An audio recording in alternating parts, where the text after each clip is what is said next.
आरोही इस वक्त एकटक बेहोश शिवानी को देख रही थी। उसने अपना हाथ दूर मौजूद शिवानी की तरफ बढ़ाया और हवा के झोंके की तरह शिवानी उसकी ओर खींची चली आई।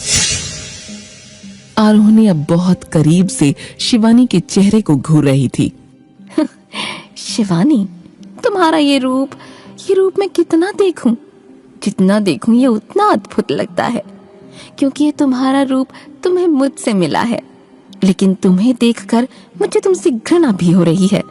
तुम मेरा हिस्सा होकर आखिर इतनी शक्तिहीन कैसे हो सकती हो?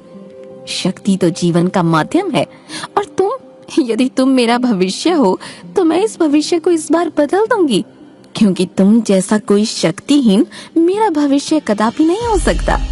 तुम्हारा ये रूप, तुम्हारी ये काया सिर्फ शक्तिशाली की शोभा बढ़ाती है, और यहाँ सबसे शक्तिशाली मैं हूँ। मैं तो क्रोध में मूर्ख बनने जा रही थी, खुद को अंजेरी के साथ नष्ट करने जा रही थी, किंतु तुम्हें देख मुझे आरोही को अपने विनाश से भय लगने लगा है। तुम आरोही का वो रूप हो जिसकी कल्पना भी मैं नहीं करना चाहती। मेरी वर्षों की तपस्या, मेरी शक्तियां, मेरे त्याग के बाद मुझे पूर्ण जन्म में ये साधारण मनुष्य जीवन मिले, ये आरोही को कभी स्वीकार नहीं। किंतु तुम चिंता मत करो, मैं तुमसे कितनी भी अधिक घृणा क्यों ना करूं, तुम्हारा यहाँ होना मेरे लिए अत्यंत लाभदायक है। तभी गुफा में एक अदृश्य काया सी प्रकट हुई, और ये काया किसी और की नहीं बल्कि आथ्या की थी, जिसका आभास होते ही आरोही दुष्टता से मुस्कुराई। तो मेरी प्रिय बहन, मुझे तो लगा तुम्हें मैंने मुक्ति दे दी है, किंतु मुझे खेद हुआ ये देखकर कि तुम भविष्य काल तक बस भटक रही हो। क्या ये तुम्हारी अच्छाई का फल है? क्या अधिक पा लिया तुमने सबके लिए अच्छा बनकर? अंत में तुम्हें मृत्यु के बाद भी मोक्ष नहीं मिल पाया। मगर मैं प्रसन्न हुई, बहुत प्रसन्न हुई ये देखकर कि तुम आज भी मेरे लिए इतना प्रेम रखती हो। आशा है जो 800 वर्ष तुमने भटकते हुए व्यतीत किए वो कष्ट देने वाले नहीं रहे होंगे।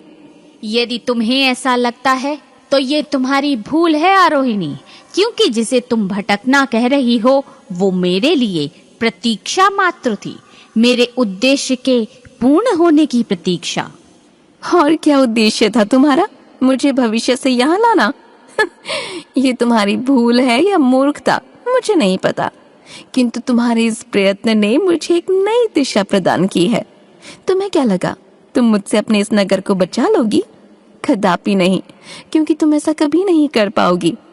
अब जो मैं नहीं कर सकती वो शिवानी करेगी, वो अब मेरे अधीन है, और मैं उसे ऐसा कभी करने भी नहीं दूंगी। उस शिवानी को यहाँ मैं नहीं, उसकी नियति लेकर आई है। मैंने मात्र उसे मार्ग दिखाया है, और उसकी नियति उसका उद्देश्य जरूर पूर्ण करेगी। प्रिय बहन, क्या तुम जानती हो तुम्हारी सबसे बड़ी भूल क्या है? ये कि तुम हमेशा नियति को सत्य मानती हो, इसीलिए तुम्हारा अंत भी तुम्हारी नियति के कारण हुआ। मगर आरोही वो है जो अपनी नियति स्वयं बनाती है, और मेरी नियति है महान बनना, सर्वशक्तिमान बनना, महामायावी बनना। और रही बात तुम्हारी, तो अब शिवानी मेरे नियंत्रण में है, तुम उसे सुनाई भी नहीं दे पाओगी, रोकना तो बहुत दूर की बात है। ये कहकर आरोही आथ्या की काया को देख घृणात्मकता से हंसी और शिवानी के आसपास एक सुरक्षा घेरा बना दिया।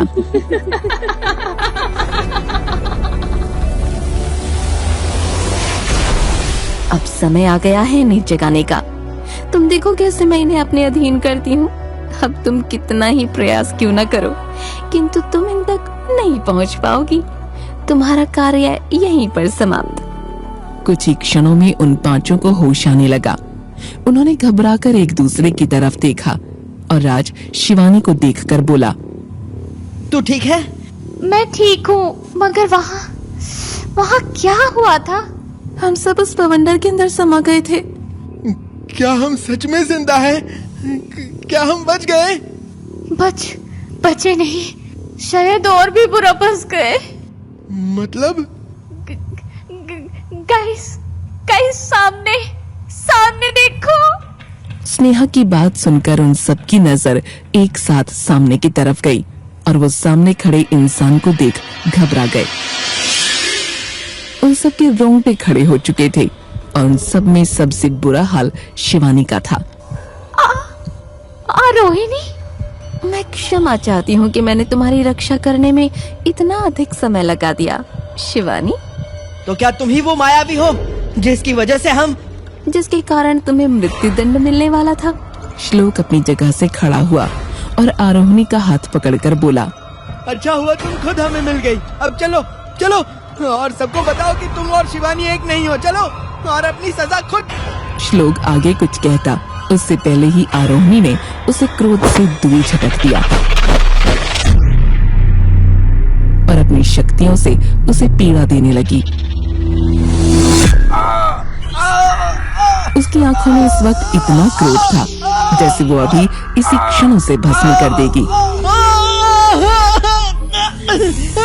छोड़ो छोड़ो छोड़ो मुझे, छोड़ो। ये तुम क्या कर रही हो? छोड़ो उसे।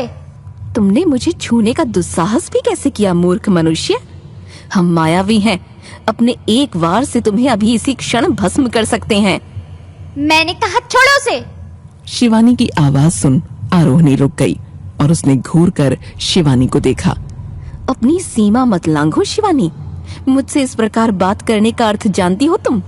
अर्थ और निरर्थ की बात मुझे तुमसे सीखने की जरूरत नहीं है, वो भी तब जब हमारे साथ हुए हर अन्याय का कारण तुम हो। मैं कारण?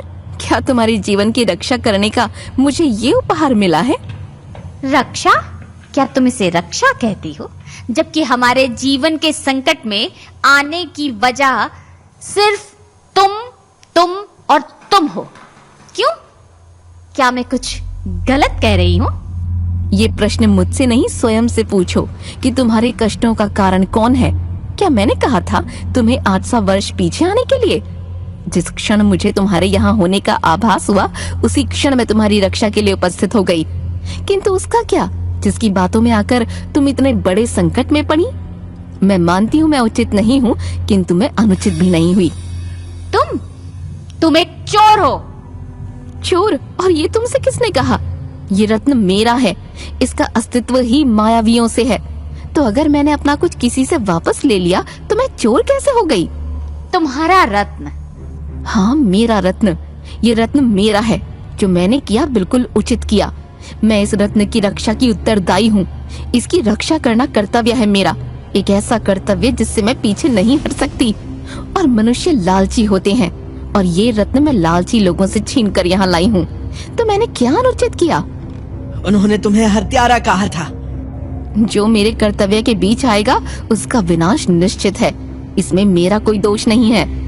देखो, जो भी बात थी हमें इस बारे में नहीं जानना, तो बस हमें वापस भेज दो जहाँ से हम आए हैं। और तुम्हें ऐसा क्यों लगता है कि यहाँ से वापस जाना सरल होने वाला है और ये सरल कार्य मैं कर सकती हूँ? मतलब मेरे हाथ में तब तक कुछ नहीं है जब तक ये रत्न पूरा नहीं होता। ये रत्न अब भी पूरा नहीं है जब तक इसमें माया मणि नहीं आती। मेरी सारी शक्तियाँ व्यर्थ हैं। और हम कैसे विश्वास कर लें कि तुम सच ही बोल रही हो, जबकि हम देख चुके हैं कि तुमने अंजलि का क्या हाल किया है। तुम अभी पूरी कहानी नहीं जानती हो, इसीलिए ऐसी व्यर्थ बात कर रही हो। जब तुम्हें इस रत्न की कहानी पता चलेगी तब तुम समझोगी कि मैंने सिर्फ अपना कर्तव्य पूरा किया और कुछ नहीं। मैं भी नहीं चाहती कि मैं इस नगर को नष्ट करूं, किंतु उस समय इस रत्न को गलत हाथों में जाने नहीं दे सकती। इसीलिए ये होना जरूरी है। माया मणि इस रत्न का बहुत महत्वपूर्ण हिस्सा है। यदि तुम अपने समय में वापस जाना चाहती हो तो तुम्हें माया मणि लानी होगी।